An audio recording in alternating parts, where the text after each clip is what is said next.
Hello guys, welcome back to my YouTube channel and Facebook page.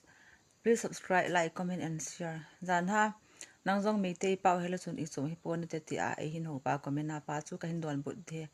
Kan screenshot na khin ta do den ave. Julai la chu Meitei pusal khat in tek sa wat samana ke chun la koi le hi la ke hello. Kan ni kho pp yang chu ta ha sei so ngai ta wang. Hi, nice to meet you. You are so pretty. Ahin ho cho. You know. Welcome, thank you, brother. Kati so, where did you get my number? Kati ala. God give us your number. Ita ahin text intin. Don't those I will beat you. Kati ala. Sorry. Friend give us your number. 18 penat. Indo akin intin. Are you studying or not? 18 kong. I have no studying. Kati intin penat so. Indo akin intin. What is your job? I have no job. I work at fields. And as I am a farmer woman is because I was born in a poor family. And you engineering. Wow, you are a rich man.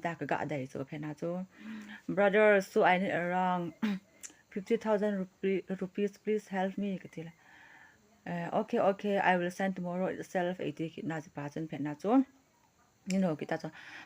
Sorry, bra, hinti into Kyongson. Sorry. Got it. Why can you speak in English? You are Meitei community. Are you Meitei people? Kati ahla. Yes, a hinti into penacho. Kyongson. Wow. Ain't no bo rapis community ni haina lovi kati into penacho. Because I pick it up the island. So, be say it, I take songs ka hazy that. Don't text me again.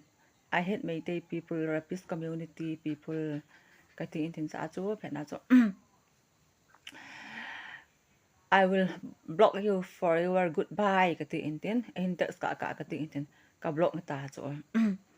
Iba dan ha chu comment ha chu na Meitei pa hal su ichom hipon te hintis kan nui za ma ho te e ba sa ho chu za cha na ta san lo ai la julai ha chu julai ha chu hintin ka fans ru mang khon tan ka screen na ka thot le ba ho se be o tu ka ning khale ka block do tai ka ti chu na English ho jong he e ga tho ho jong he ta he simple te na ga tho le e mi ho ki chi sa win ki te sa tin mi nui sa na win tin ne no va le Australia ho English ta ho England ho tong ka kitek sa ita bang ka so ki rong le nu sat lo hin hil je tho wa na I ho pi ng nang ho nei te sa na ga ki stranda sa dim aim ho kan nui za mo hi dan na English te sa English te bang jeng ji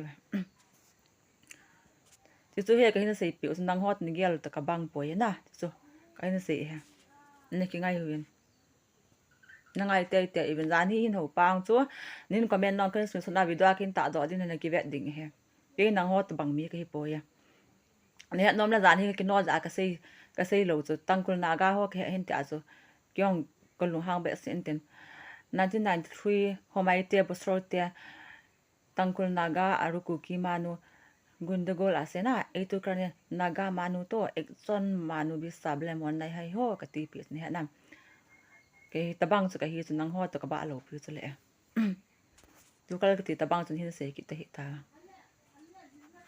ne ki ngai ta la chan chui tan tin tu ni sei no mo akite nga hile history ho naga history ho jong hin sei dingo aza la sa an ho hen lang ate nga hile item dang ho jong bol the mu ba lang pilang sang la in bol du he na nga ki ni loi te ho